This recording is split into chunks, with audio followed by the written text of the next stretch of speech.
Hey guys, it's Childish. Welcome back to the channel. In today's video, we're going to give you guys a recap of our experience at the 2035 SWC World Finals. And of course, we're going to be talking about this new update that they dropped at that particular event, the Tomorrow update. They've been hyping it up for about 2 weeks now, maybe a little bit more. And I just want to give my personal thoughts about it. I'm going to see if I can make this video short and sweet for you guys. So as you guys know, got to take a quick second to thank you guys for your support, continuously watching this video, despite the fact that my content comes out 3 days later than everybody else. But as always, fam, I'm happy to see you constantly watch these videos. If you want to see some more down the road, show that support, like the video, subscribe to the channel, and of course, hit the notification bell so you guys know when the next video drops. So moving on, let's go ahead and talk about SWC 2025 World Finals. I want to talk a little bit about leading up to the event today, or this time around. I was blessed to have a few more days out there. Flew overnight on Monday to land there about Tuesday, middle of the day. And we didn't waste any time getting out there, doing some shopping, sightseeing, and whatnot. I saw the Eiffel Tower. We saw the Louvre. We went to a wide variety of restaurants that have been highly recommended. Some places that surprised us that were really, really good. Some places that were hyped up and were really, really bad. But ultimately, it was a phenomenal experience. I got a ton of stuff from my family, friends, my loved ones. And yeah, I just couldn't be more blessed to have those kind of opportunities to do it. Especially, for the fact, I'm doing this, through a video game. Moving on, though, the actual event was definitely a surprise to say the least here. Going on to the 2025, SWC World Finals, there was quite a surprise, a lot of upsets, a lot of surprising wins, a lot of surprising losses. Even though, it wasn't as I expected it to be, there was some definitely entertaining, matches. There was some phenomenal gameplay by various people. Of course, the world champion Pooh.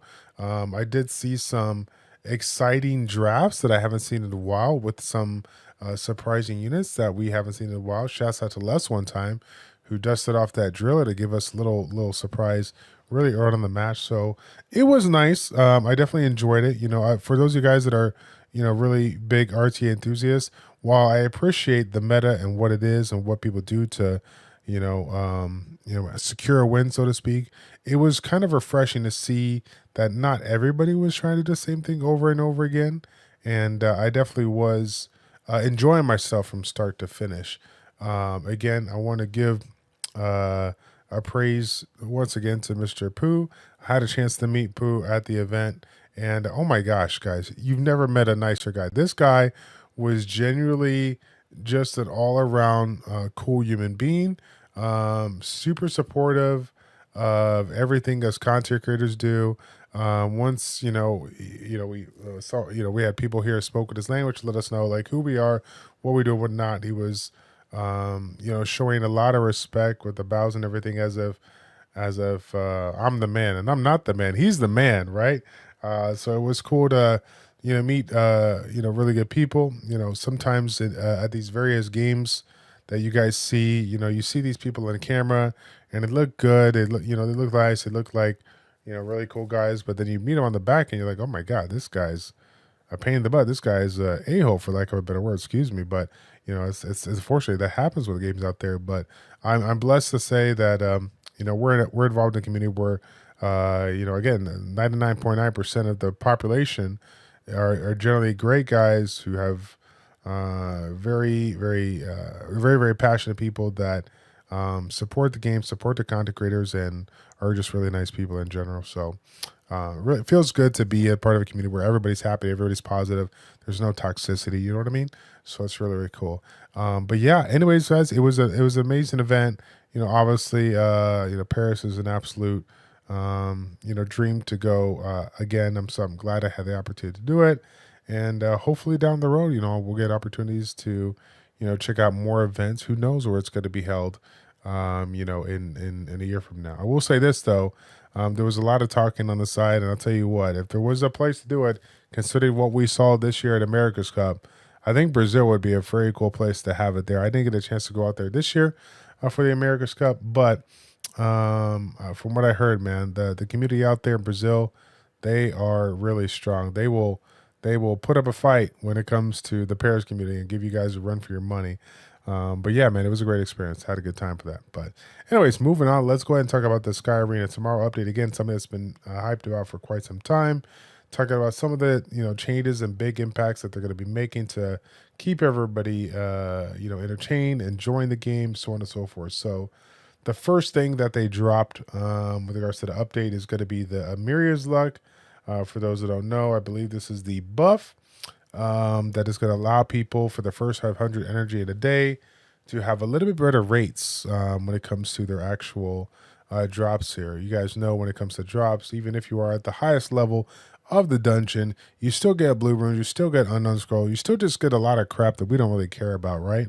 And while it could be beneficial for somebody early on in the game, I feel like there's enough content within the quest and the summoner's way that all that stuff that we get on the side is just kind of fluff. It's kind of nonsense. We don't really need it. So they recently changed this in the Tomorrow update where now we're going to get a 4-to-6 ratio, 4 to 6 legendaries to epics, runes only, right?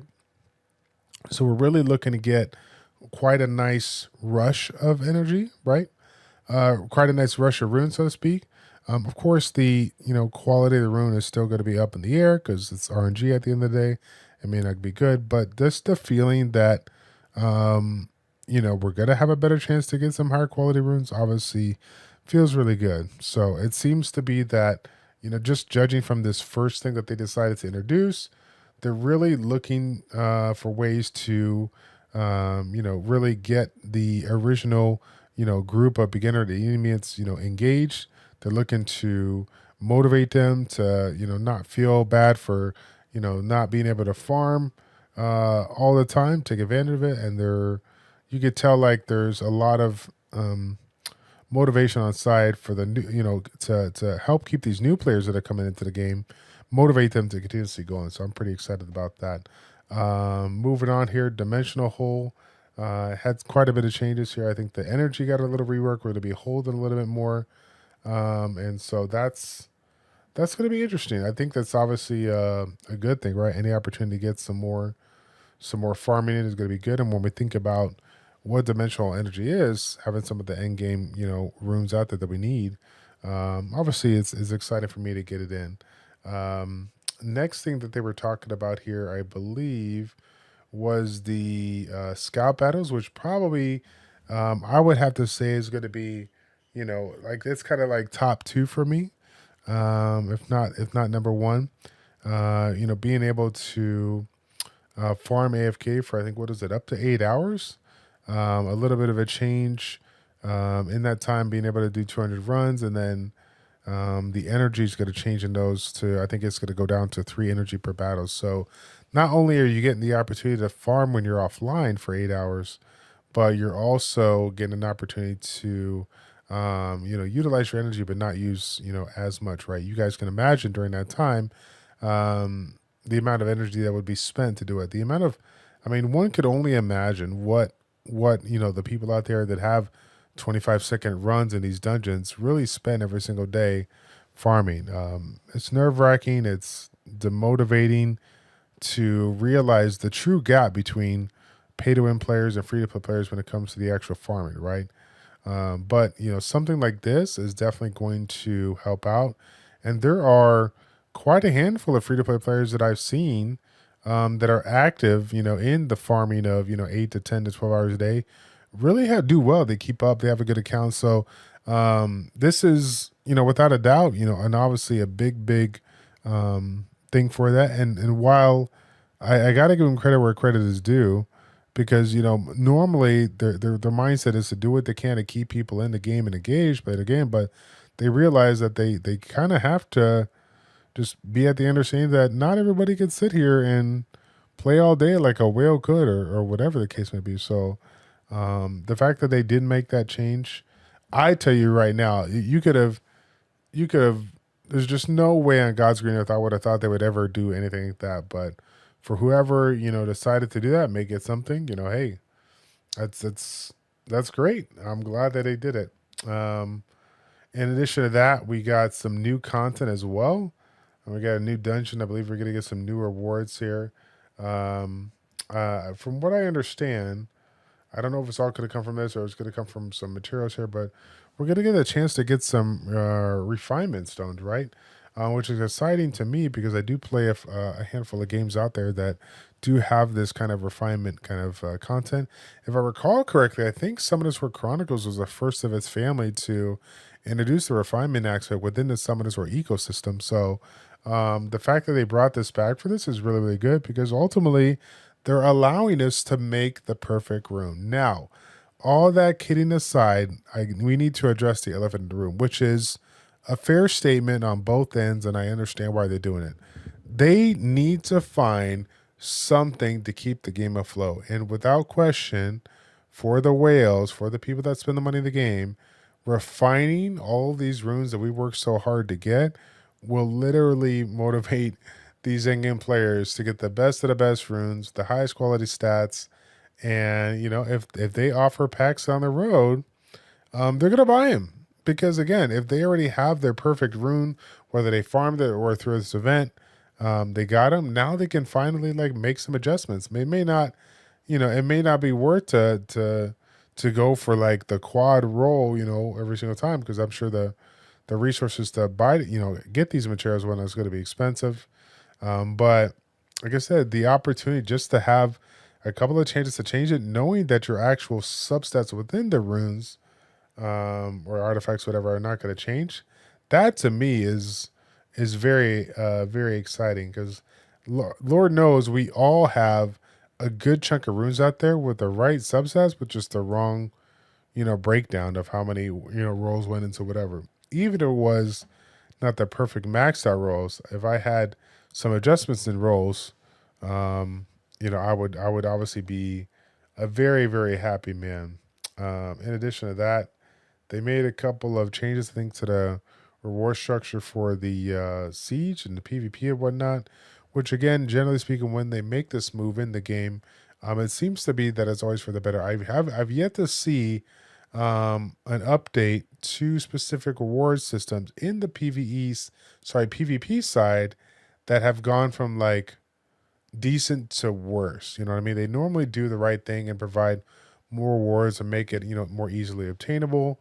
And let's not get it twisted. While we have the opportunity to get some additional rewards from what the changes they've made, this game is still, without question, the gold standard, you know, what it means to have, you know, a free-to-play community thrive by events, by just, you know, quest rewards, so on and so forth.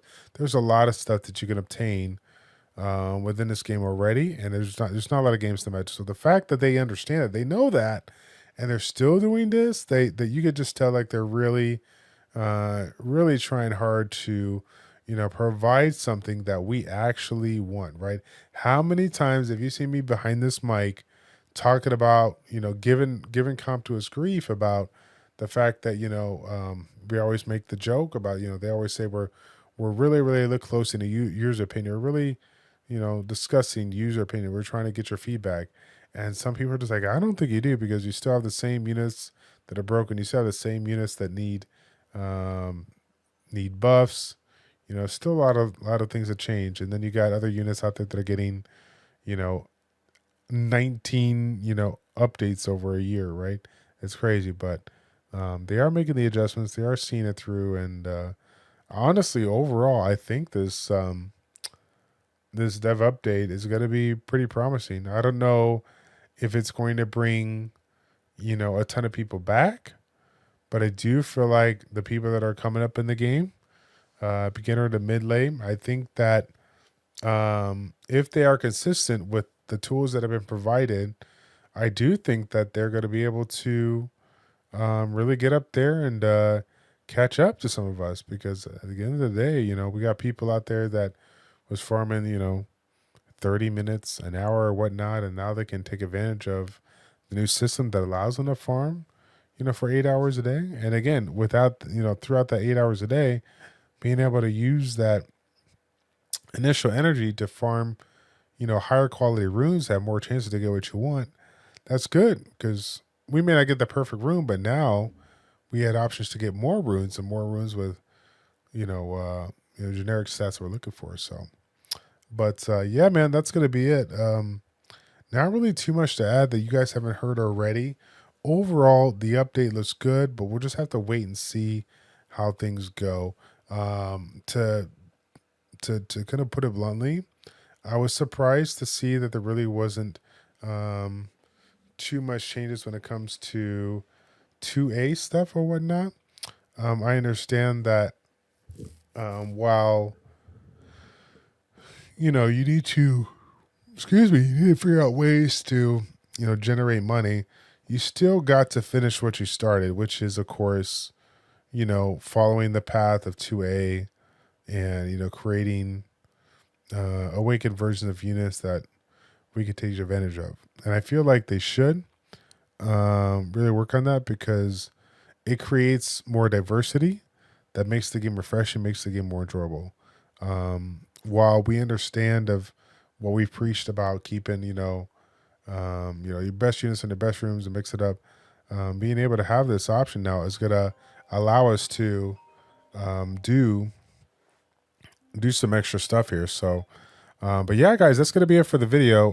Thank you guys so much for your support. I will be putting out some more stuff down the road this week. So take care, God bless, and we'll see you on the next one.